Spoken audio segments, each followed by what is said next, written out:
Sob a proteção de Deus, declaro aberta a presente sessão. Muito boa tarde a todos, deputados, deputada que estão presentes em plenário. Esta presidência, no uso de sua prerrogativa, dá as atas da última sessão por lida e aprovada. Informo que o expediente foi disponibilizado eletronicamente. Passamos agora às breves comunicações. Inscrita para falar, deputada Luciane Carminati, por até 10 minutos. Vossa Excelência está com a palavra.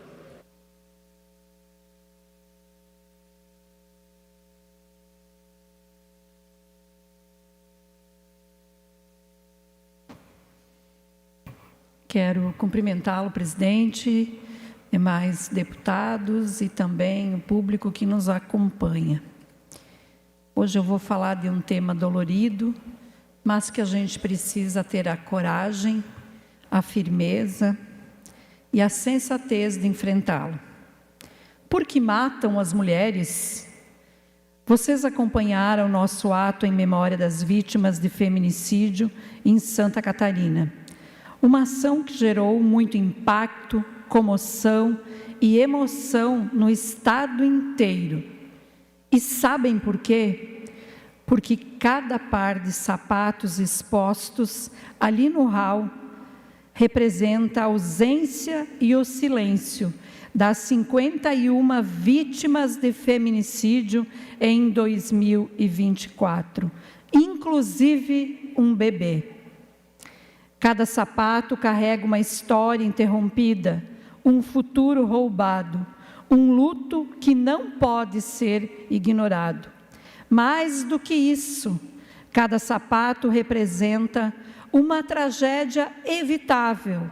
Sim, evitável, porque o feminicídio pode ser evitado. E pode ser evitado com educação para a igualdade e respeito entre homens e mulheres. Pode ser evitado com delegacias especializadas, não funcionando em horário comercial, mas 24 horas. Pode ser evitado com abrigos seguros para as vítimas. Pode ser evitado com a garantia de medidas protetivas eficazes. Pode ser evitado com a responsabilização dos agressores. Pode ser evitado com o enfrentamento ao antifeminismo que tenta acabar com as nossas lutas e conquistas na proteção das mulheres. Sabemos que a Lei Maria da Penha foi um marco importante e essencial, mas a legislação que pune somente depois que a mulher for assassinada não basta. É preciso avançar na prevenção, porque a violência contra a mulher não começa no feminicídio. Ela está nas ameaças, nas agressões, nas humilhações diárias, ela está no medo de andar sozinha à noite, na falta de acolhimento nas delegacias, na revitimização de quem denuncia. A violência contra a mulher não se combate com rosas ou com batons no Dia da Mulher, mas sim com orçamento, com políticas públicas, com fiscalização, com um Estado que não fecha os olhos diante dessa realidade brutal. Eu me pergunto muitas vezes o que é que o governo do Estado tem feito para prevenir a violência contra a mulher em Santa Catarina. E como tem sido feito o acolhimento às vítimas? Sabemos que a redução do número de feminicídios depende da rede de denúncia e de registros das agressões. Lei sancionada pelo presidente Lula em 2023, também que garante o atendimento 24 horas nas delegacias da mulher. Sabem vocês quantas em Santa Catarina atendem essa legislação? Nenhuma, exatamente, nenhuma mesmo. Nenhuma delegacia especializada no acolhimento de mulheres vítimas de violência funciona para além do horário comercial. Funciona, pasmem, nos horários que mais têm índices, finais de semana ou feriados, ou mesmo à noite. É como se o crime tivesse hora marcada para acontecer. Nós perguntamos diariamente, até quando vamos permitir que a violência contra mulheres seja tratada com tamanha indiferença? Quantas meninas e mulheres precisarão morrer para que o Estado tome uma atitude? Não estou falando aqui de programação de eventos e palestras sobre o mês da mulher, ou sobre a beleza de ser mulher, ou sobre como somos guerreiras, damos conta do filho, do trabalho, do estudo. Estou falando sobre políticas públicas, é sobre orçamento, é sobre prioridade. Em 2023, o governo de Santa Catarina investiu apenas 5,4%. Não é do orçamento total, é do orçamento previsto para apoio às vítimas de violência. 5,4% de um orçamento quase inexistente. Os dados do Sistema Integrado de Planejamento e Gestão Fiscal do próprio governo do Estado mostram que o ano começou com previsão de apenas 15,8 milhões para ações de acolhimento e apoio financeiro às mulheres vítimas da violência doméstica. No entanto, sabem qual é o valor que foi empenhado até dezembro? Dos 15,8 milhões, apenas 860 mil. É talvez 10% da parcela que um deputado tem para indicar emendas no parlamento catarinense. Para reduzir essa diferença e não deixar tão evidente o descaso, o governo chegou a reduzir o orçamento, cortando dos 15,8 milhões para apenas 4,1 milhões. Então já era pequeno, mas ficou ainda menor. Em 2024, o governo já deixou claro que as ações de acolhimento e apoio financeiro para as mulheres vítimas de violência doméstica não seria uma prioridade. O orçamento despencou para 900 mil e mesmo assim só foi investido 354 mil. E a situação continua e só piora. Para as ações contra a violência doméstica e familiar, o governo do Estado investiu apenas 51 mil no ano passado. Exatamente isso, 51 mil em 2023. 2023. E 2024, R$ 69.700. Vocês acham, sinceramente, que nós vamos combater violência contra a mulher e meninas que sofrem abusos, estupros, feminicídios, com esse orçamento? O feminicídio é uma epidemia, não é algo isolado, já é uma cultura. Está escancarado diariamente na nossa frente. O Estado precisa e deve cumprir o seu papel no combate à violência. Por isso, como mulher, como deputada e como procuradora da mulher na LESC, estamos fazendo um pedido de informações para a Secretaria de Estado da Segurança Pública a respeito dos feminicídios do ano passado, questionando: os agressores estão presos? Quais são os dados que nós temos em relação às vítimas? Quem são elas? Onde estão? Como ficaram seus filhos? Os órfãos? Como estão suas famílias? Quem está cuidando e protegendo? E como andam os processos, a tramitação de cada processo? Também estamos cobrando da Secretaria de Estado da Assistência Social a estruturação de políticas públicas para as mulheres. Entre toda a estrutura da assistência social do Estado, há somente apenas uma gerência de políticas para as mulheres e direitos humanos, o que é pouco, muito pouco. Seguirei lutando até que nenhum sapato esteja mais lá fora representando uma vida que foi tirada por machismo, por um homem que não aceita o fim de um relacionamento. Não podemos aceitar que ser mulher seja um risco de morte. Muito obrigada. Muito obrigado, deputada Luciane. Ainda pelo espaço das breves comunicações, deputada Paulinha, por até 10 minutos, Vossa Excelência está com a palavra.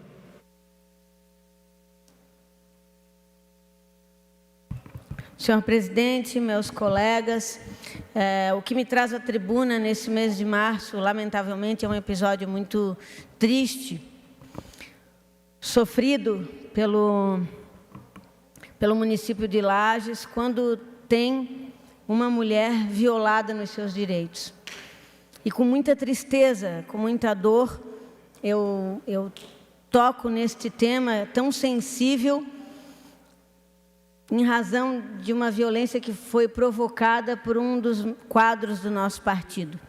O vice-prefeito, filiado ao meu partido, hoje prefeita Carmen, até então deputada, um homem que sempre se mostrou muito parceiro, combativo, leal, e que guardava para si uma personalidade desconhecida para todos nós, desconhecida para o deputado Lucas, para a nossa presidente municipal de Lages, que é uma mulher também, Sabrina, e como toda a sociedade catarinense, ficamos estarrecidos pela violência sofrida por uma jovem. Durante esses dias, refletimos, choramos, conversamos, porque é muito triste se dar conta que, de fato, a violência ela está programada no íntimo de pessoas que nós jamais imaginávamos, do nosso convívio. A mulher, quando ela sofre um processo de agressão, geralmente é o último estágio de uma série de outras violências sofridas. Ela passa pela violência psicológica, pela violência moral, pela desconstrução da sua persona, até que em algum momento o homem perde a cabeça ou se acha no direito de impor a sua autoridade por meio da força. As denúncias foram muito maiores do que a simples agressão. E até mesmo em respeito à vítima, e veja como isso é difícil para nós, porque nós estamos tratando de um caso cuja violência foi promovida por um agente público, porque sim, todos nós temos o dever cívico e moral, mais do que qualquer cidadão civil, de defender o Estado legal que está patrocinado no país, defender as nossas leis, defender seres humanos, é além de um erro. E, para o meu ponto de vista, com mais de 30 anos, deputada Luciane, nessa jornada de amparo a mulheres vítimas de violência, nós também entendemos que os homens que provocam essa violência precisam ser tratados, porque isto não é natural. Um homem íntegro, na sua condição normal, ética, deputado Tiago Zilli, jamais, num momento de conflito com a sua companheira, vai chegar ao limite de imputar a ela o uso da força. E eu estou aqui não apenas como deputada estadual, mas como presidente estadual do Podemos, para compartilhar com vocês a nossa tristeza e dizer que nós imediatamente estamos tomando providências. Há um processo legal a ser descortinado, cuja competência, evidentemente, não é nossa, mas o nosso partido deliberou já que vai instalar o Conselho de Ética para, diante do que prevê os nossos estatutos, tratar desse caso e tomar as devidas medidas legais. E eu falo isso para vocês porque cada vez que uma situação de violência se aproxima de mim, quando é algo tão perto, quando é além do noticiário, eu me vejo em cenários que eu mesma já vivi e é terrível, é terrível. É algo que nos constrange, que nos faz relembrar de histórias que nenhuma de nós que já sofremos esse tipo de violência, deputado Napoleão, gostaríamos de viver novamente. Por isso que essa dor é tão coletiva, é tão abrangente, e por isso quando ela versa num caminho cuja uma liderança que foi tão respeitada e aplaudida por um time choca as pessoas, confunde as pessoas. E os nossos sentimentos passionais, o nosso envolvimento de amizade, de carinho para o Jair, não pode, de maneira alguma, turvar a nossa visão para esconder aquilo que é óbvio e colocar em juízo, em julgamento, a palavra da vítima. No caso desta menina, além disso, a probidade das agressões ela está muito clara. E eu realmente fico pensando em que mundo nós estamos. Nós estamos em 2025. Todos os números da segurança pública de Santa Catarina são aplaudíveis, são elogiáveis. Nós temos curvas decrescentes da criminalidade no estado de Santa Catarina. Mas não, no que concerne à mulher, nós não arrefecemos. 51 mulheres aqui neste estado foram mortas no ano passado. Mortas. E um sem número de outras não tiveram voz e oportunidade para denunciar. Os nossos números são agressivos por demais. E por isso eu venho aqui deixar a minha solidariedade não apenas a esta vítima, mas a todas as mulheres.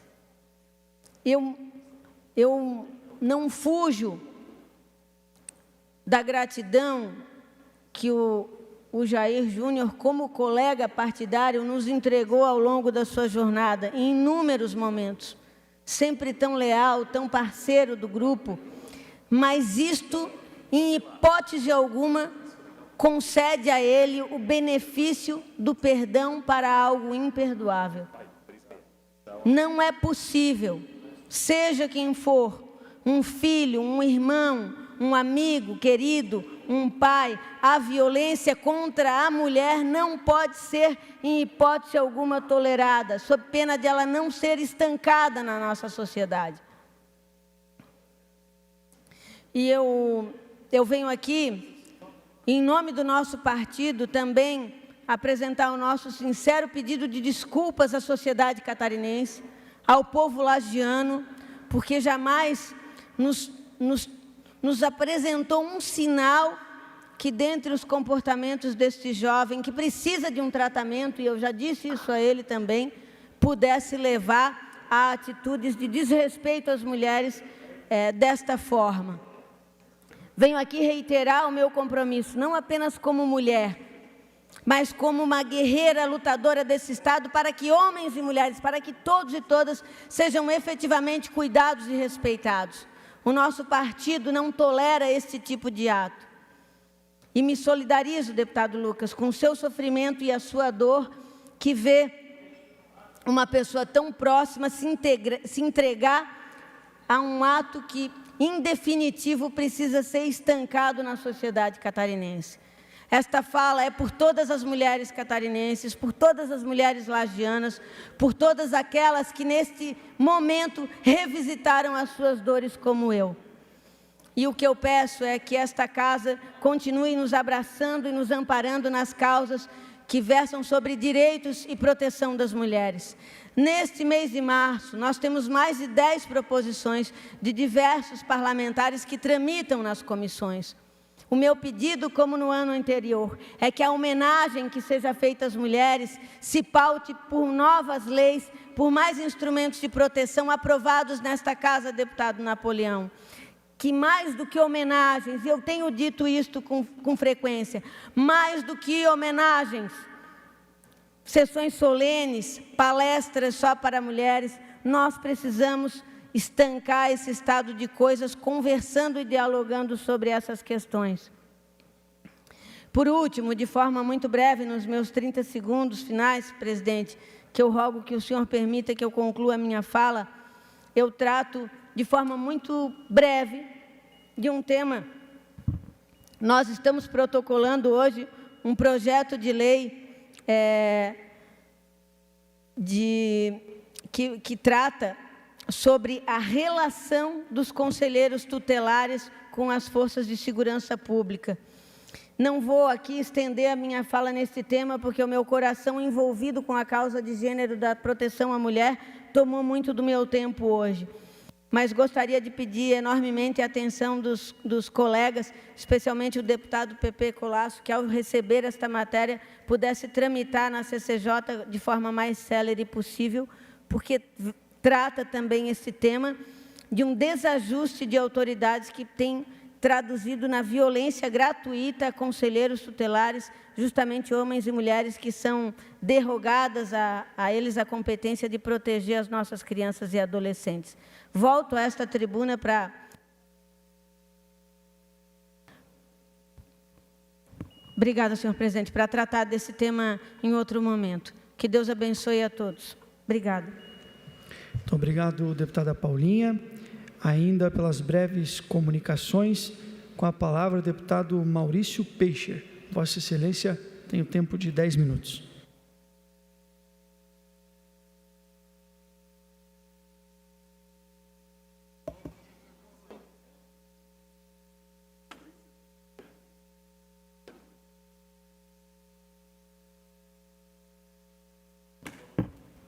Boa tarde a todos. Quero saudar o presidente Lucas Neves nesse momento, saudar os deputados, deputada aqui presente, aqueles que estão nos acompanhando aqui no plenário, como também aqueles pelas redes sociais e pela TV aqui da LESC.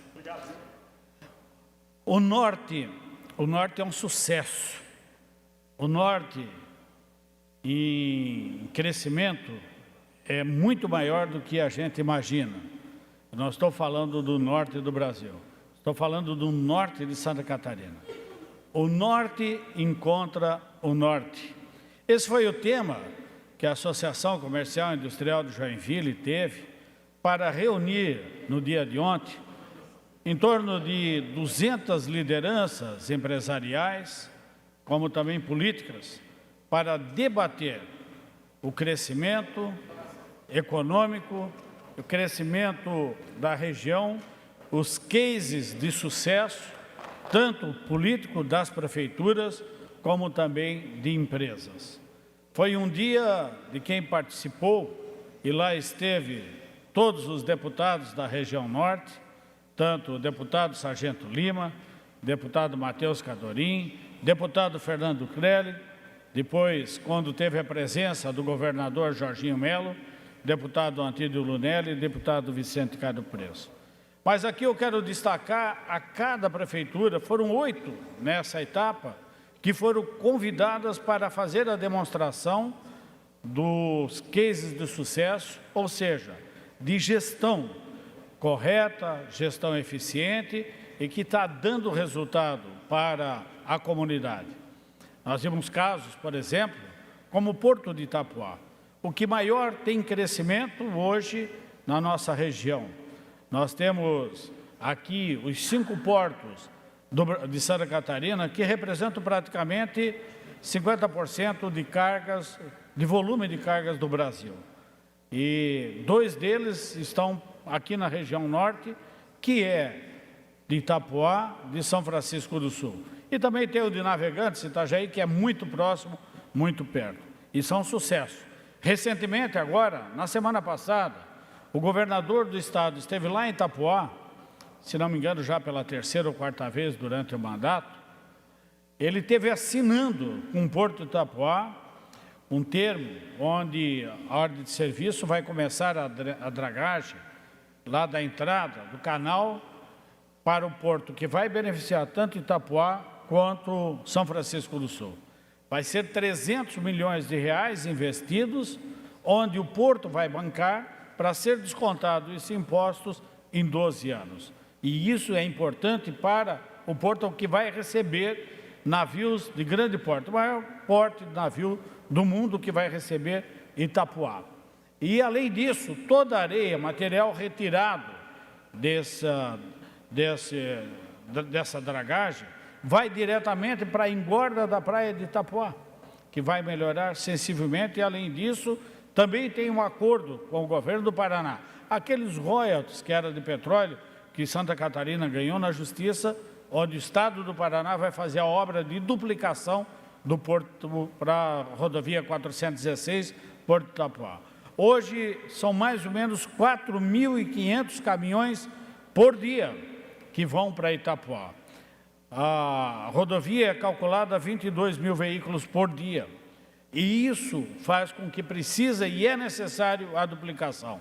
Já que o governo federal não faz, o próprio porto vai fazer, junto com o governo do estado, e vai beneficiar São Francisco do Sul. Também tivemos prefeituras, como São Bento do Sul apresentou, case de sucesso de administração, de gestão, onde o prefeito teve quase 82% da reeleição dele, por tudo que realiza, mas principalmente na educação, que é a número 1 do Brasil, de nível dessas cidades entre 50 e 100 mil habitantes. Como Jaraguá do Sul, Antídio, que é uma potência que se desenvolveu, cresceu.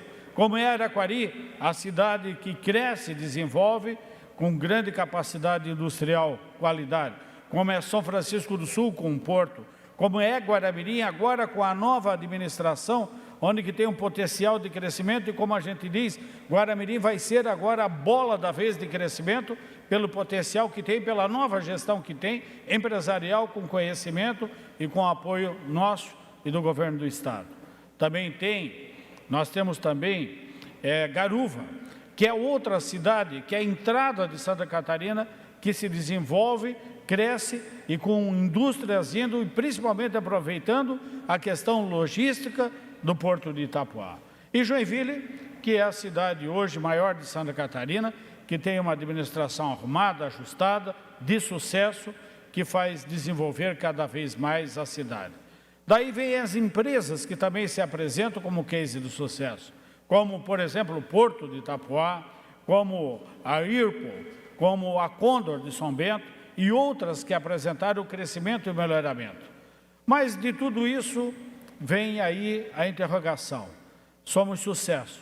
E como foi apresentado lá, vereador Alex, Santa Catarina, o norte, as 8 cidades que apresentaram juntas formam o segundo maior PIB em crescimento do mundo.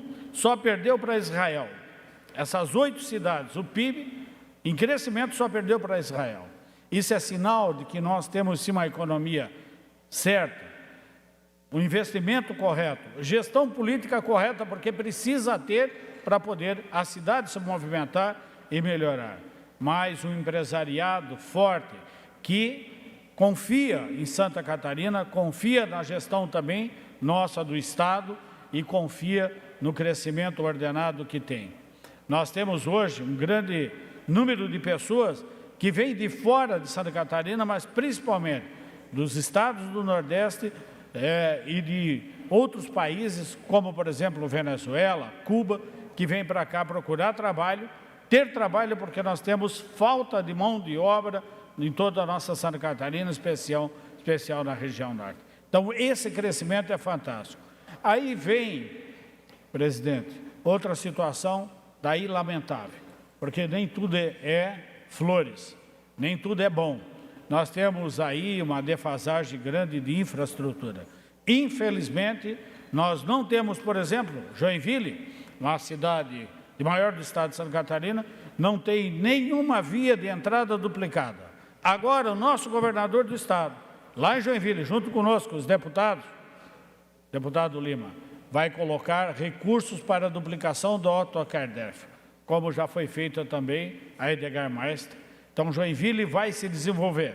Vai duplicar a estrada Dona Francisca, que é um pedido antigo, muito antigo dos empresários. Hoje, o Parque Perini, sozinho, todos os dias, com uma via ruim, a estrada Dona Francisca, que é mais do que centenária, não é duplicada. Parque Perini passa todos os dias por lá 10 mil pessoas. 10 mil pessoas. Isso é investimento. E aí nós precisamos da 280. Aí vem a nossa lastra. Eu vi, o presidente da Associação Comercial e Industrial de São Francisco do Sul mostrou para mim a resposta do DENIT sobre a 280, empurrando de barriga. Prometeram para nós, em 2023, no início, que até o final de 2023 o projeto estava tudo certo e ia começar a duplicação da 280. Chegou em setembro, empurraram para outubro, empurraram para novembro, empurraram para 2024. Fomos em Brasília. O ministro Renan veio aqui, foi lá na região, andou, vai sair. Não veio recurso. Hoje eles dizem claramente, parou em 2023. Em dezembro de 2022 já falaram, vai parar a obra porque não tem repasse de recurso, não tem dinheiro, não colocaram dinheiro na 280. O governo federal não quis que a obra saísse. E agora estão empurrando novamente porque aquela licitação de 2014 não vale mais, porque se for adequada para o momento, ultrapassou os 25% do custo dela, do aumento do valor dela, e tem que ser feita uma nova licitação com requalificação. E aí vai sair quando isso? Quando é que o governo federal vai fazer? Se não começa esse ano. Por isso, dia 25 agora de abril, nós vamos fazer uma manifestação muito grande. Audiência pública da Associação Comercial de Araquari. E depois da audiência pública, uma manifestação grandiosa, ao lado da BR-280, com muitos caminhões, muitas pessoas, empresários. O povo vai sim, manifestar ordeiramente, contra isso que nós estamos sofrendo em Santa Catarina. Essa perseguição do governo federal, que não bota recurso para duplicar. Só para terminar. Contra essa falta de recurso que é preciso para a duplicação do 280. Toda a região norte, ela recolheu, no ano de 2023, 16 bilhões de reais de impostos para o governo federal. Sabe quanto voltou? Voltou miséria, nem 1 bilhão. Então, o que nós queremos? É fazer protesto para receber mais, porque Santa Catarina merece mais, o norte do estado merece mais. Obrigado, presidente. Obrigado, deputado Maurício Peicher. Ainda pelas breves comunicações, com a palavra, deputado Antídio Lunelli. Vossa Excelência tem o tempo de até 10 minutos. Isso aí.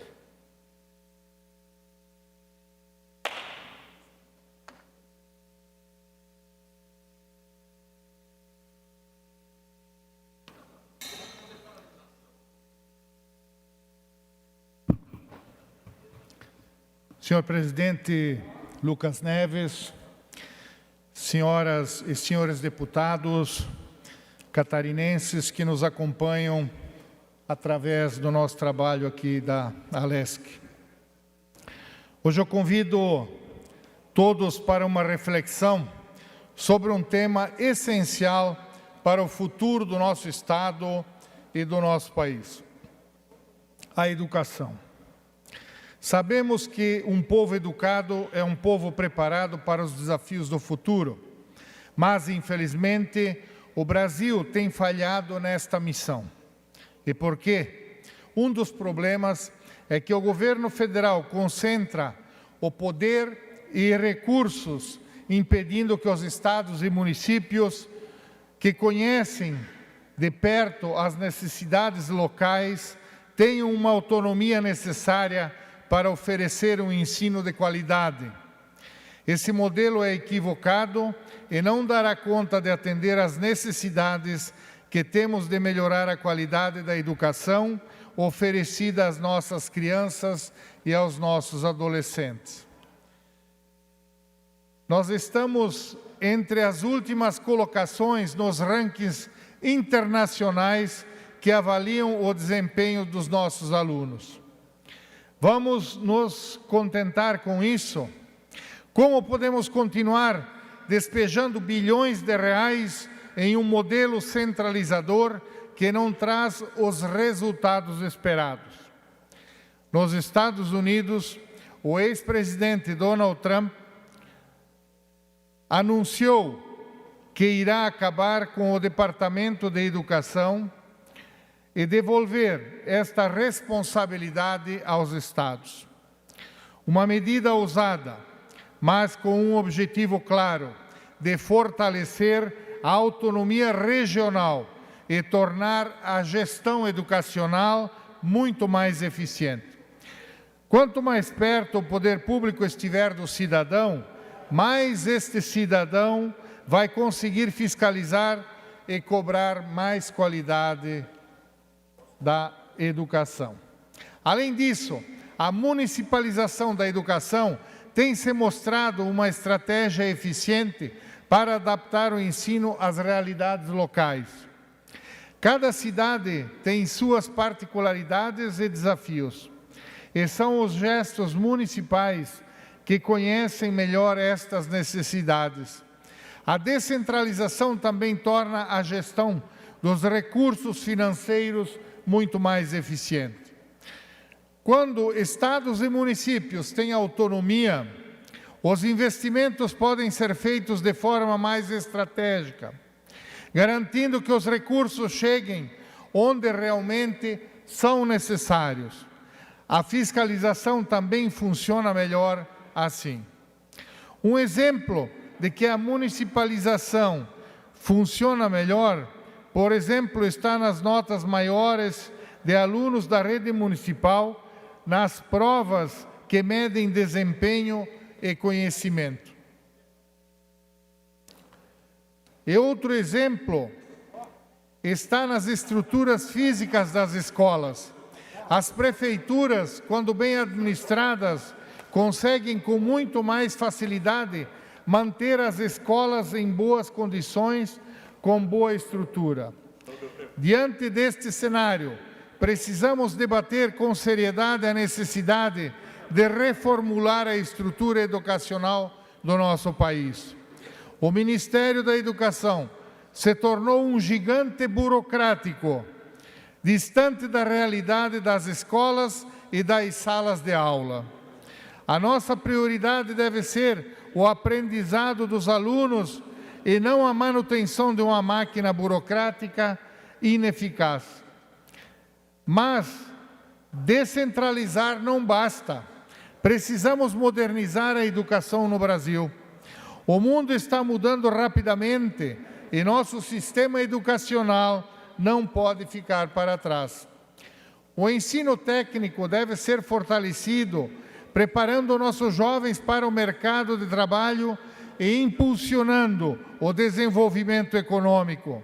A educação técnica é o caminho para formar profissionais e fortalecer a nossa economia. Também precisamos integrar tecnologias como inteligência artificial nas salas de aula, para personalizar o ensino e melhorar o aprendizado. Além disso, a inteligência emocional deve ser parte do currículo, ajudando a formar cidadãos preparados para os desafios sociais e profissionais. 2 projetos de minha autoria tramitam nesta Casa com o objetivo de oferecer mais oportunidades aos nossos estudantes e tornar o ensino muito mais atrativo. O projeto de lei 0358/de 2023 prevê a inclusão da disciplina de robótica e programação em todas as escolas da rede estadual. E o projeto de lei número 0440/de 2024 inclui a temática empreendedorismo e gestão financeira na grade curricular. Nós temos que oferecer ferramentas para que nossos jovens possam ter expectativa de um futuro melhor, Nosso ensino precisa ser moderno e eficiente. Eu peço a atenção dos colegas deputados a estes dois projetos. Robótica, programação e empreendedorismo são o futuro. Outro ponto crucial é a valorização dos professores. Sem bons professores, não há educação de qualidade. Precisamos garantir uma formação contínua e salários dignos para que os educadores possam exercer a sua missão com excelência e com motivação. E precisamos premiar os bons professores, precisamos ter metas claras a serem alcançadas.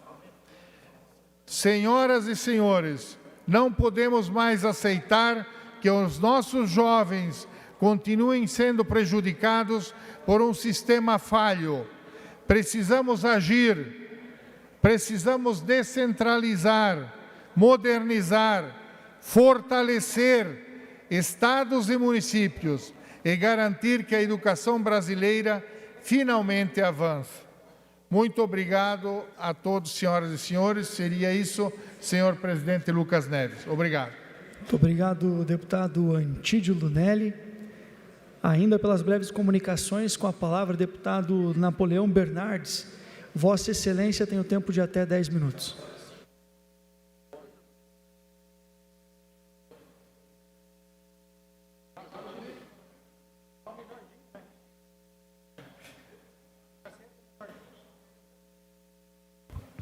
Caro presidente, deputado Lucas Neves, colegas deputados, deputadas, todos que nos acompanham aqui no plenário, o governo do Estado anunciou que em breve enviará aqui para a Assembleia Legislativa a proposta de imposto zero em relação a alguns itens da cesta básica, o arroz, o feijão, as farinhas.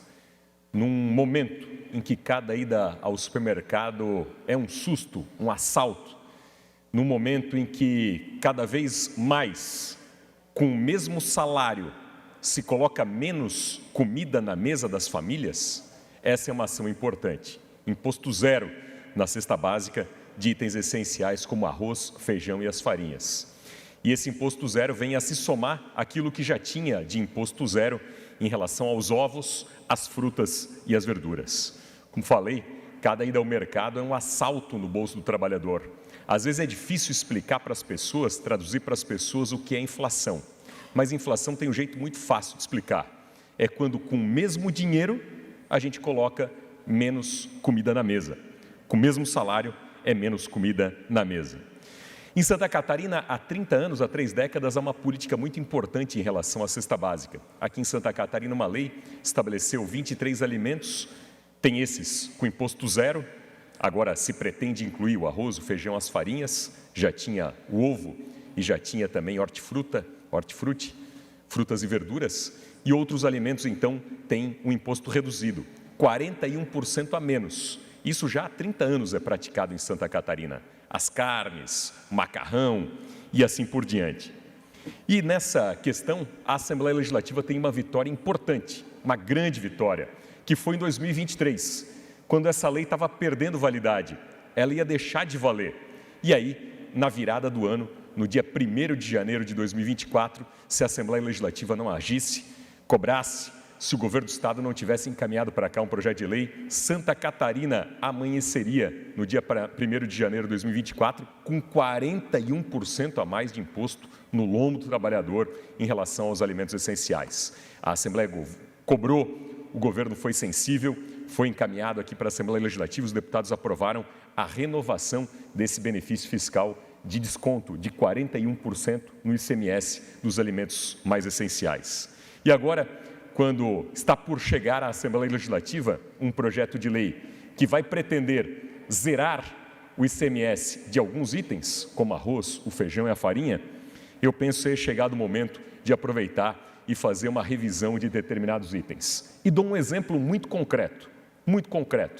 Em Santa Catarina, numa decisão acertada, as carnes, elas estão inclusas na cesta básica e elas têm 41% menos de imposto. Então a carne está lá, carne de gado, a carne bovina, a carne suína, os frangos, todo tipo de carne incluindo a ovelha. Só tem um detalhe: os peixes não estão na cesta básica, o pescado não está na cesta básica. E eu penso que é o momento oportuno de voltar a esse tema e essa discussão. Por que a carne de ovelha em Santa Catarina tem 41% a menos de ICMS e o peixe não? Por que a carne de ovelha está na cesta básica e o pescado não? Uma proteína saudável, que faz bem e tem tudo a ver com Santa Catarina. Então, a proposta é clara, a favor, claro, desse projeto do governo, para zerar o ICMS do arroz, do feijão, das farinhas, mas aproveitar o momento para refletir se não seria o momento, por exemplo, dos peixes, dos pescados estarem na cesta básica. É uma valorização da economia, da sociedade e da cultura catarinense. Santa Catarina tem milhares de pescadores, tem milhares de empregos na cadeia produtiva do peixe. E olha que dado curioso, Santa Catarina é o estado do Brasil que tem o maior número de empregos no setor dos pescados. 23% de todos os empregos do Brasil na pesca estão aqui em Santa Catarina. 61% da indústria nacional da pesca está aqui em Santa Catarina.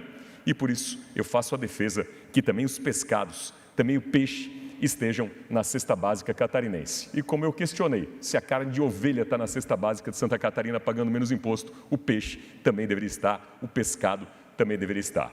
E por falar nesse tema, faço aqui também uma defesa em relação à nossa sardinha, a sardinha brasileira, a sardinha catarinense. Inclusive apresentando aqui uma moção de apelo em relação à Assembleia Legislativa para que se manifeste junto ao governo federal para que a sardinha enlatada também esteja na cesta básica nacional, tirando parte do imposto da sardinha enlatada. Porque o governo federal anunciou a isenção de imposto da sardinha, mas da sardinha estrangeira, da sardinha que vem do exterior. Então a indústria e os empregos catarinenses estão a perigo, já que Santa Catarina tem 90% da produção nacional de sardinha.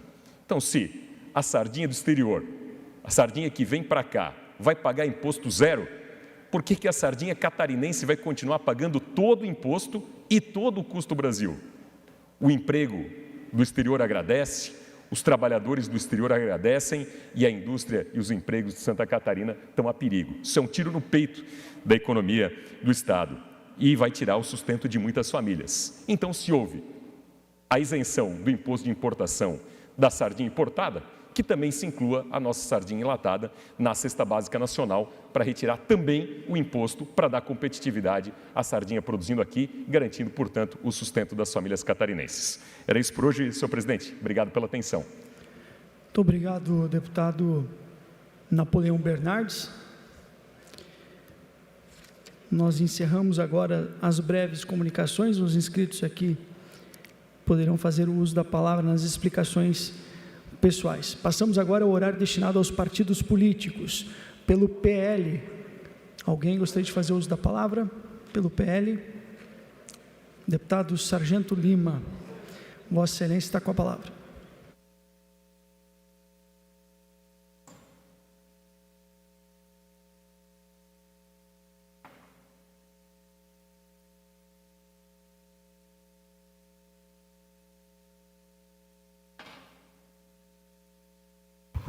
Muito boa tarde, senhores. Vou ser bem breve, porque o deputado Alex Brasil também estava inscrito, então vou dividir com ele o tempo de partido. Senhores, em 1888, a princesa Isabel, ela assinou a Lei Áurea, a lei que dava término à escravatura no país. Bom, porém, aqueles que se beneficiavam com o trabalho escravo tiveram uma ideia maravilhosa. Eles abriram uma bodeguinha dentro da fazenda, onde os escravos estavam, pagavam um salário baixo para os escravos e eles consumiam o produto que eles compravam ali do próprio fazendeiro. E muitas vezes esse valor ele excedia aquele que ele recebia, percebia como salário no final do mês. E se faltasse o dinheiro, o próprio fazendeiro emprestava para ele, como um agiota, o dinheiro que ele recebia. Essa técnica é aplicada até hoje, inclusive nos garimpos do Brasil. O garimpeiro vai para lá atrás de fortuna, O dono do garimpo cobra dele o almoço, a alimentação, cobra as taxas ali de impostos para ele poder trabalhar no garimpo, e muitas vezes ele fica devendo no final do mês. E o dono do garimpo empresta para ele também com juros altíssimos. A ideia é tão maravilhosa que aquele homem cujo nome é Luiz Inácio Lula da Silva, que responde pela alcunha, o vulgo Lula, também lançou o crédito do trabalhador. Uma ideia maravilhosa. Ele pega o próprio dinheiro do trabalhador, que pertence a ele de forma coercitiva, porque ninguém de forma voluntária entregaria o FGTS para o governo, ele usaria o próprio salário dele, porque ele não é nenhum nécio que precisa ser tutelado pelo Estado, ele deveria saber o que fazer com o dinheiro dele, como aplicar, inclusive o seu próprio plano de previdência, ele poderia administrar esse dinheiro. Não, o governo vai lá e rapta o dinheiro dele no FGTS. Posteriormente, ele vai lá, pega esse dinheiro recolhido do FGTS e lança o crédito do trabalhador. É mais ou menos parecido com a história que eu contei lá da abolição da escravatura, do garimpo. E ele empresta esse dinheiro para o próprio trabalhador. Ele pega o seu dinheiro e empresta para você mesmo. É um plano perfeito. Aí aquele dinheirinho que você precisa mais no final do mês, que o escravo, o garimpeiro ia lá pegar com o patrão dele, ele pega lá, que é o próprio dinheiro do trabalho dele, a juros de 3,04 por mês, IOF de 0,38. É o pior investimento que uma pessoa pode fazer. Em qualquer lugar do mundo civilizado, ao ser anunciado esse programa chamado Crédito do Trabalhador, na mesma hora, a polícia estaria com o ariete, para quem não sabe o que é ariete, é aquele porrete de arrombar a porta, prendendo a quadrilha inteira. Eu pego o seu dinheiro, sequestro ele para mim, te empresto o dinheiro de volta, com juros acima dos juros de mercado. Para você ter uma ideia, no cálculo básico ali, se você pegar hoje R$10.000 e parcelar ele em 60 meses, ou seja, 5 anos, você vai estar pagando aproximadamente R$60.000 pelo teu empréstimo. Agora vem a cereja do bolo, deputado Antídio. A garantia é o seu próprio dinheiro, 10% do valor. Esse é um negócio que não vou dizer que é um negócio da China, porque a China não faz negócio dessa forma, né, cara? Por mais que ela explore o chinês, ela não chegou a esse nível rasteiro, baixo, de estelionato. Como eu disse, em qualquer país do mundo civilizado, a polícia já estaria arrombando a porta dele por um crime financeiro, por explorar aquele que mais se sacrifica. 95% do dinheiro arrecadado no país para sustentar toda essa máquina, inclusive essa casa aqui, vem das pessoas que ganham menos de 3 salários mínimos. É aquele imposto que você não foge dele, é o imposto da bomba do combustível, é o imposto da maquininha na farmácia, é o imposto da caixa do supermercado. Como eu disse, em qualquer lugar do mundo, menos no Brasil, isso seria chamado de crime. E digo mais, Lima, está de novo pautando pauta nacional? Não é, deputado Marcos Brasil, de forma alguma.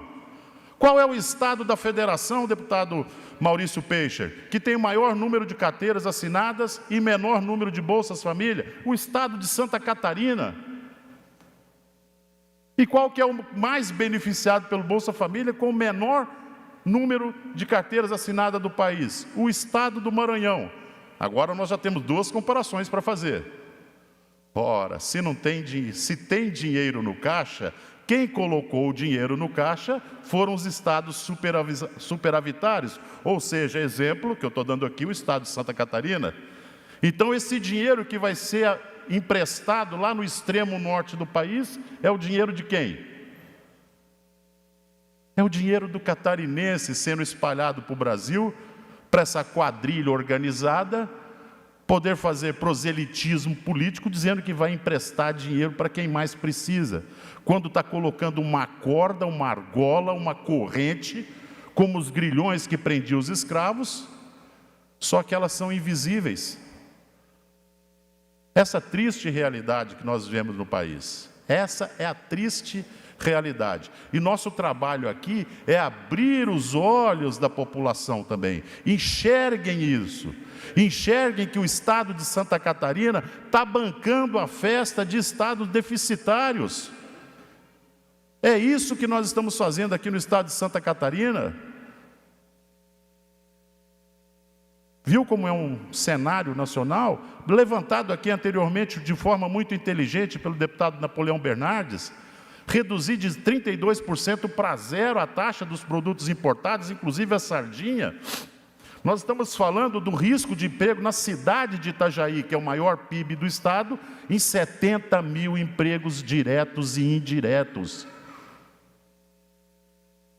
Como eu disse, em qualquer lugar do mundo essas pessoas estariam presas, algemadas, menos no Brasil, em qualquer lugar do mundo, por uma decisão tomada pela ANAC no aeroporto de Viracopos, no estado de São Paulo. Foi assinado, a cidade de Joinville agora teve duplicado em quase 2.000% as taxas de desembarque dentro do aeroporto de Joinville. Isso quer dizer que a cidade está perdendo de arrecadar 130 milhões de reais. Por que prejudicar tanto o catarinense?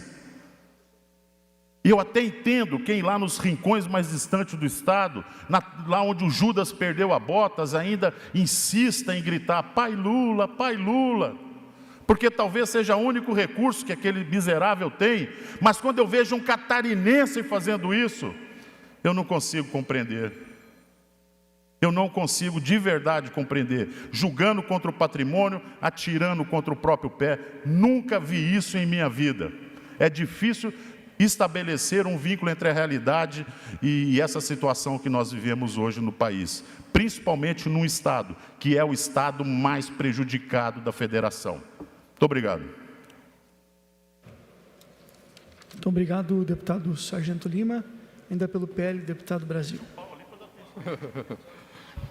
Obrigado, presidente. Deputado Lucas Neves, aproveito para cumprimentar os demais nobres colegas deputados hoje aqui presentes. Eu vou pedir para o pessoal do slide colocar o primeiro slide. O que eu trago hoje aqui é uma denúncia e nós vamos falar um pouco a respeito disso. O que vem acontecendo no nosso estado de Santa Catarina? As universidades, contrariando toda a legislação constitucional que nós temos, estão criando leis próprias e criando cotas para trans. Eu trago 3 momentos aqui, onde a gente demonstra que apenas cotistas foram aprovados no processo de residência médica e dermatologia e anestesiologia na UFSC. Vale ressaltar que as cotas da UFSC incluem transexuais, travestis e pessoas não binárias. Assim, os únicos 2 candidatos aprovados, pois só havia 2 vagas, foram os trans.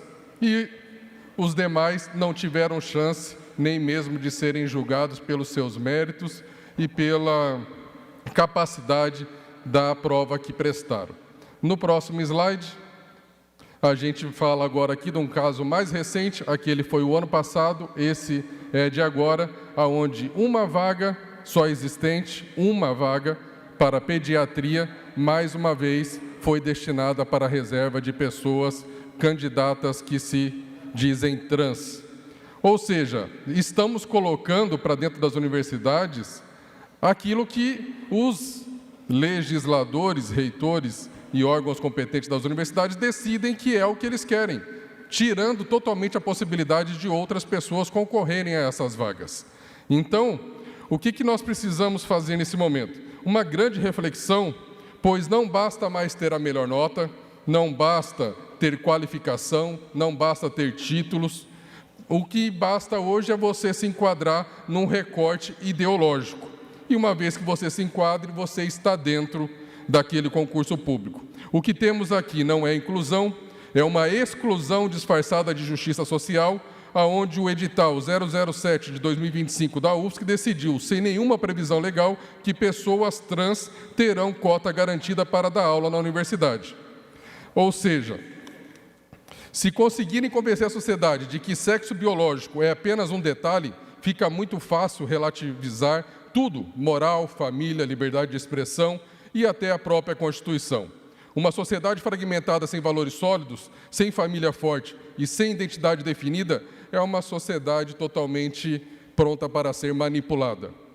O mérito, a qualificação e o conhecimento já não existe mais. E aqui eu quero fazer uma analogia, supondo que aqui dentro dessa Assembleia Legislativa, cada bancada pudesse ter apenas uma cadeira. Na minha bancada do PL, foram 11, eu fui o último a conseguir ingressar, e na ponta nós temos a nossa deputada Ana Campagnolo com 200 mil votos, e que majoritariamente foi a melhor e a mais reconhecida pela sociedade para estar aqui. Porém, se nós criássemos, nesse mesmo entendimento, uma cota trans, de repente eu, deixando de ser Alex e tentando me propor de ser Alexa, acho que eu conseguiria tirar a vaga da nossa Ana Campagnolo. E o que ela vai falar para mim? Isso não é justo, Alex, você não é trans. Eu não sou trans? Qual é a definição de trans? Eu uso barba? Eu não tenho seios? Eu tenho a voz um pouco mais grossa? Então, isso não tem critério hoje em dia. Se eu quiser tirar a vaga de alguém, eu vou lá e me titulo trans, e esse trans tira a vaga não apenas de 10 deputados, mas de uma deputada com 200 mil votos no estado de Santa Catarina. E é isso que vem acontecendo nas nossas universidades hoje.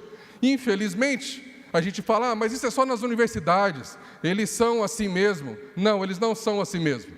Então, nesse momento, eu peço licença para deixar de ser a Alexa e voltar a ser o Alex, para falar onde mais está acontecendo coisas dessa gravidade. E aí nós podemos colocar o próximo slide. Incrível que pareça, na Polícia Militar do Rio Grande do Sul também agora existe cota para trans. 12 vagas específicas para trans. Quais são os critérios? A pessoa provavelmente acha que vai ser difícil passar numa prova da Polícia Militar, porém com a cota trans ela se acha favorecida e vai pelo caminho trans. Então isso começou dentro das universidades, está tomando conta de outras instituições e nós precisamos fazer a nossa parte aqui, que é legislar. Não existe legislação que permita, nem a nível de Estado, nem a nível nacional, que universidades criem cota trans. Então, o que eles estão fazendo? Da minha parte, pode passar o próximo slide, formalizei uma denúncia ao Ministério Público Federal no dia 10 de março, para que o Ministério Público Federal venha a se manifestar sobre o que vem acontecendo nas universidades. Se a gente pegar, acho que o slide não estava aí, do pessoal da UDESC, quando você vai fazer a sua inscrição para o vestibular, você nem sequer tem o direito de escolher lá se você é homem ou mulher. Você tem direito a dizer se você é cisgênero, ou se você é trans, se você é travesti, se você é qualquer outra coisa. Homem e mulher já não existe mais naquele cenário da universidade para fazer a inscrição no vestibular. Essa é uma realidade que, infelizmente, nós estamos vivendo, e nós, em Santa Catarina, precisamos fazer a nossa parte. Eu já fiz a denúncia ao Ministério Público, se nada acontecer, pedirei uma audiência com o representante do Ministério Público que recebeu a nossa denúncia, para que a gente possa realmente discutir com propriedade o que vem acontecendo em Santa Catarina. Quero conceder a palavra ao deputado Lima. Deputado Alex, parabéns por abordar o tema. Nós temos uma antiga brincadeira de caserna, né, dentro do quartel, que se tratava da seguinte brincadeira. Antigamente isso era proibido. Hoje é tolerado. Quando for obrigatório, eu já quero estar aposentado e ter ido para a reserva remunerada já, porque eu não quero comprovar a obrigatoriedade aqui dentro desse quartel aqui. Parabéns por abordar esse tema. Obrigado, deputado.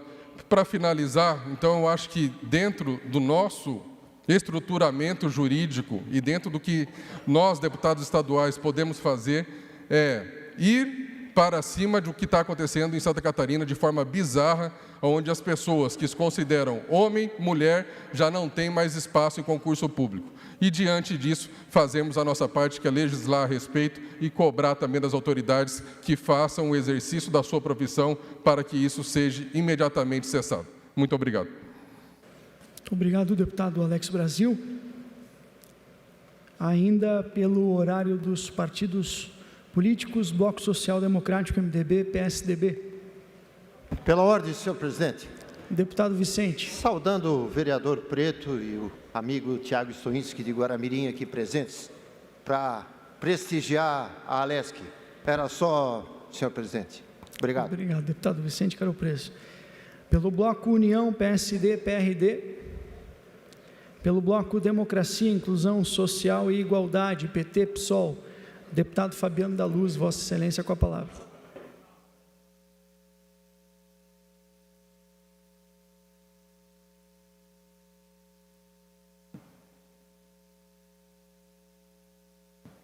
Senhor presidente, deputado Lucas Neves, que nos dá o prazer de conduzir a sessão nesta tarde, meus colegas deputados e a todos que nos acompanham. A que ponto chega a insanidade do ser humano? Está previsto para acontecer agora em abril, aqui em Santa Catarina, o 3º Simpósio Catarinense de Imunização.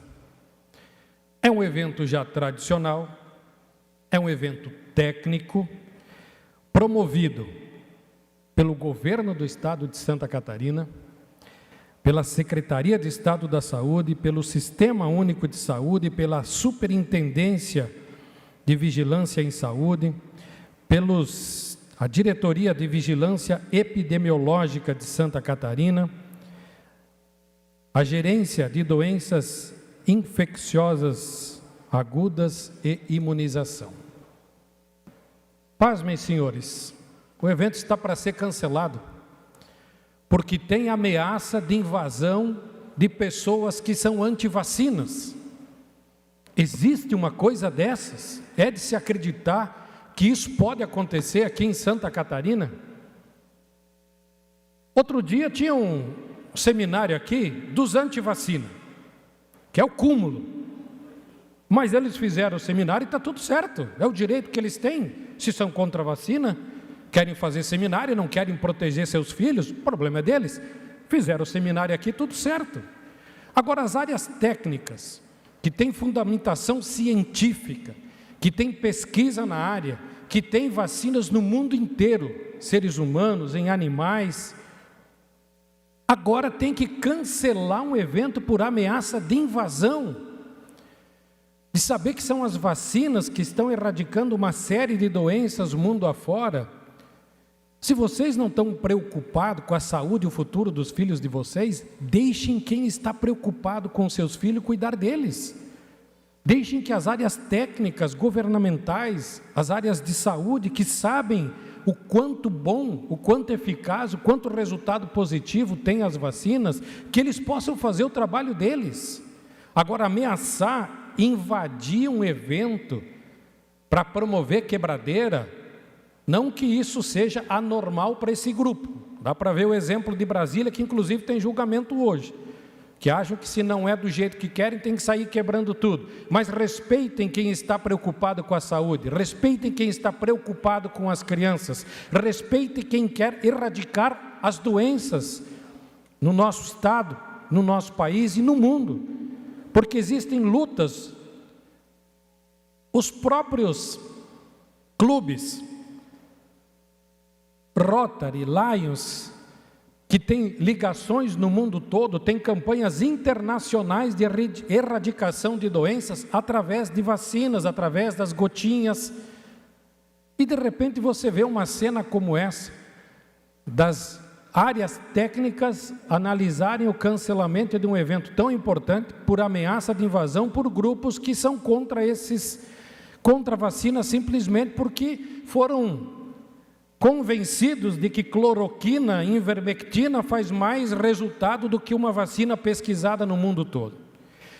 É triste nós acreditar que isso possa acontecer. Esperamos que as autoridades tenham a força, a determinação e o respaldo das demais autoridades e lideranças para promoverem o evento, para discutirem tecnicamente o evento e continuar com a cabeça no lugar e realizando esses eventos e principalmente realizando as campanhas de vacina para erradicar várias doenças. Não adianta nós vacinar um cachorro contra a raiva, nós estamos vacinando gado contra brucelose e tuberculose e achar que o ser humano não precisa mais de vacina. Isso é a insanidade. Obrigado, presidente. Ainda pelo horário reservado aos partidos políticos, Bloco Podemos, Republicanos e Novo, deputado Lucas Neves, com a palavra. Boa tarde, deputado Marcos da Rosa, que preside esta sessão. Boa tarde a todos os nobres colegas. O assunto que me traz à tribuna hoje é um assunto que constrangeu a todos, no final de semana, que envergonhou a todos nós que somos lagianos e que amamos, acima de tudo, a nossa terra, que respeitamos a nossa história, que respeitamos o nosso povo, que respeitamos a nossa gente. Todo mundo sabe o que aconteceu nos últimos dias, na cidade que eu tenho a honra de representar aqui neste parlamento, e que foi responsável pela maioria dos votos que me trouxeram até aqui. O vice-prefeito está sendo acusado de violência contra a mulher. E eu confesso a vocês que isso me causou dor, espanto e uma tristeza gigantesca que acabou também atingindo muitas e muitas pessoas na nossa cidade. Nós não precisávamos passar por isso. Ninguém imagina que algo assim possa acontecer, muito menos com alguém próximo da gente. Como é que eu vou chegar para minha mãe, para presidente estadual do partido, ou para presidente do partido em Lages, ou para as mulheres que trabalham comigo no gabinete, e dizer que tudo isso é normal, está de boa? Não. Isso não é normal. Isso é inaceitável. É importante reafirmar posição contrária da minha pessoa em relação a qualquer tipo de violência, em qualquer circunstância. É importante, deputado Pepe Colasso, lembrar que violência contra a mulher é um crime hediondo que destrói a alma, a dignidade, a esperança. Não dá para esconder o tapete, aliás, não dá para esconder esse problema embaixo do tapete. Quero manifestar aqui, confio na justiça e acredito de verdade que as investigações vão trazer a verdade à tona. E independente do que aconteça, ao fim do processo, com as devidas comprovações, que quem errou pague pelo que fez. Não deve ter regalia e nós não podemos passar pano. O passado a gente não pode mudar, mas o futuro sim, com ações, com vontade, com verdade, com transparência, com determinação. No fim das contas, quem sofre nisso tudo são as vítimas. Elas carregam uma dor silenciosa, muitas vezes por toda a vida, e tem ainda as famílias dos dois lados que são devastadas por essa exposição toda. A violência contra a mulher não é só um crime contra uma pessoa, é algo que afeta toda a sociedade. Somente no ano passado, 30 mil mulheres pediram medida protetiva aqui em Santa Catarina. Mulheres que se sentiram ameaçadas pelos ex-companheiros, que não aceitaram o fim do relacionamento. Homens covardes que não aceitaram o fim do relacionamento. Não podemos mais aceitar, em hipótese alguma, o ciclo de agressões que vai além das marcas físicas. Esse é um mal que precisa ser reconhecido e tratado com a seriedade que é devida. E isso não se resolve só com punição. Precisamos de ações que realmente ajudem a prevenir, que promovam a mudança de mentalidade. É preciso ensinar sobre respeito desde cedo, em casa, na escola. O que ocorre dentro de um lar afeta não só a mulher, mas também as crianças que crescem vendo tamanha violência.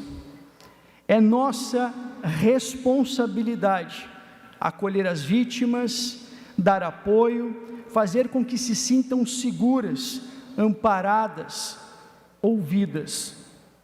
Vamos transformar a indignação de hoje, que toma conta de todos nós, em ação para amanhã. Vamos transformar o lamento de hoje em mudança para o amanhã. Juntos, podemos construir um futuro em que a violência contra a mulher seja apenas uma página triste do passado. Elas devem e podem viver com liberdade e segurança. Agradeço. Obrigado, presidente. Muito bem. Deixa-me ver aqui os outros partidos pela ordem. PP.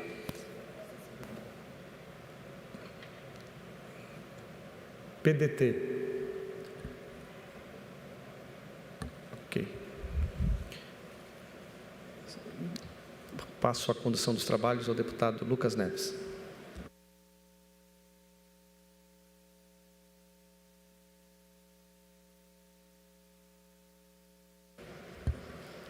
Não havendo mais orador inscrito, nós vamos suspender a sessão, retornando com ela às 16 horas.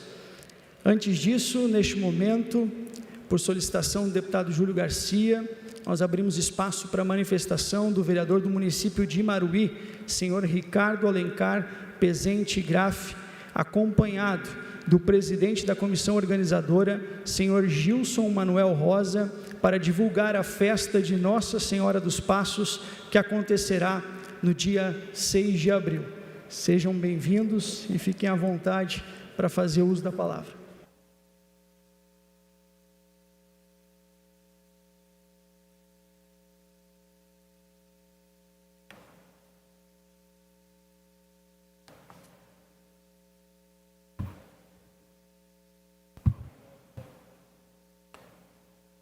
Boa tarde a todos.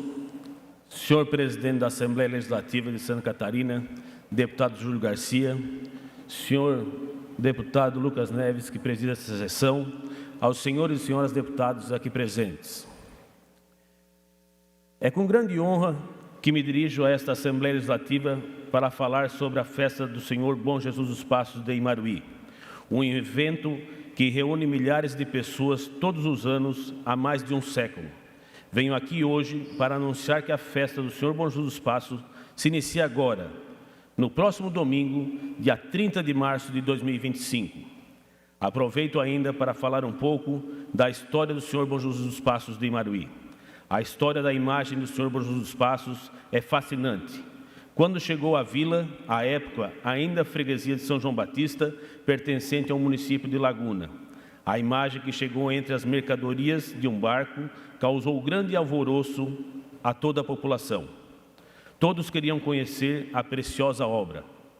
Algo mais surpreendente ainda veio a ocorrer após 3 tentativas, misteriosamente todas elas frustradas, de levá-la para o Porto de Laguna, com o objetivo de encontrar lá o seu proprietário, para então tomaram a decisão de deixá-la na capela de freguesia. Desde então, a imagem do Senhor Bom Jesus dos Passos é venerada em Imaruí. A festa do Senhor Bom Jesus dos Passos é um momento com grande significado espiritual, cultural e momento econômico para toda a região. Ela simboliza a jornada de Jesus Cristo em direção à cruz, representando o sacrifício e a redenção. Além disso, a festa promove a união e a solidariedade entre as famílias e a comunidade. A peregrinação da festa do Senhor Bom Jesus dos Passos é um momento de grande importância para os fiéis. Muitos peregrinos vêm de longe para pagar as suas promessas e agradecer as graças alcançadas. A peregrinação é um ato de fé e devoção que reforça a conexão entre o peregrino e o Senhor Bom Jesus dos Passos. Ao longo dos anos, inúmeras graças têm sido alcançadas pelos fiéis que participam da festa. Muitos revelam ter recebido curas físicas e espirituais, enquanto outros compartilham histórias de conversão e renovação espiritual. A festa do Senhor Bom Jesus dos Passos de Imaruí é um momento de espiritualidade que transforma a vida de quem participa. Em nome da paróquia São João Batista, quero aqui agradecer a todos os deputados pela atenção de vossas excelências. Esse espaço aqui disponibilizado reforça o compromisso desta Assembleia Legislativa com a cultura, a tradição e a religiosidade do Estado de Santa Catarina. Eu agora, nesse momento, passo a palavra ao presidente da comissão organizadora da festa do Senhor Bom Jesus dos Passos, senhor Gilson Manuel Rosa, para que ele apresente, então, a programação da festa. Boa tarde a todos. Agradecemos o espaço a nós concedidos nesta tarde. Queremos acrescentar que a festa do Senhor Bom Jesus dos Passos é uma festa centenária que consegue reunir diversos fiéis vindos de vários lugares de nosso estado e fora dele. Em algumas ocasiões, a festa já reuniu cerca de 3 vezes mais pessoas que a própria população de Imaruí, que atualmente gira em torno de quase 12 mil habitantes. São diversas as manifestações de fé e religiosidade demonstradas pelos fiéis, que vêm de todos os cantos do estado para agradecer e pedir os milagres que necessitam, conforme já descrito. Depois de tudo o que foi aqui explanado, queremos deixar nosso convite especial para todos que nos acompanham neste momento pela TVAL, a participar da tradicional festa do Senhor Bom Jesus dos Passos, na cidade de Imaruí, sul do estado de Santa Catarina. Festa esta que terá início no próximo domingo, dia 30 de março, às 19h30, e se estenderá por toda a semana, culminando com a procissão das imagens venerandas do Senhor dos Passos e Nossa Senhora das Dores, no dia 6 de abril de 2025, às 15 horas. Durante toda a semana, serão 7 missas com a presença de vários sacerdotes de nossa região. No domingo, a festa serão mais 4 missas que antecedem a procissão do encontro. Um dos momentos mais emocionantes e significativos da festa do Senhor Bom Jesus dos Passos é o encontro de Jesus com Nossa Senhora das Dores. Esse encontro simboliza o momento em que Jesus, carregando a cruz, encontra sua mãe Maria, que o acompanha em sua jornada até o Calvário.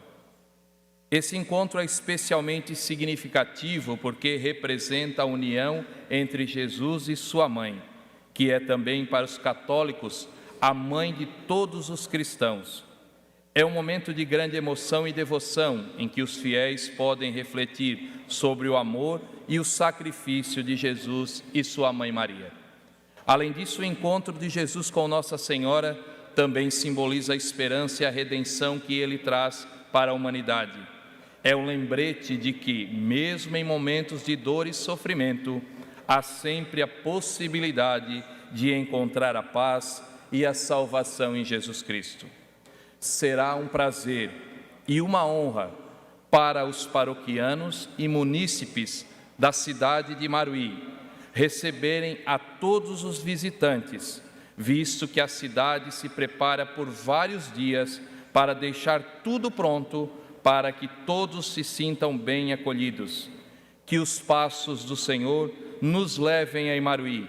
Sejam todos bem-vindos e bem-vindas. Imaruí está de braços abertos e corações abertos para acolhê-los. Obrigado.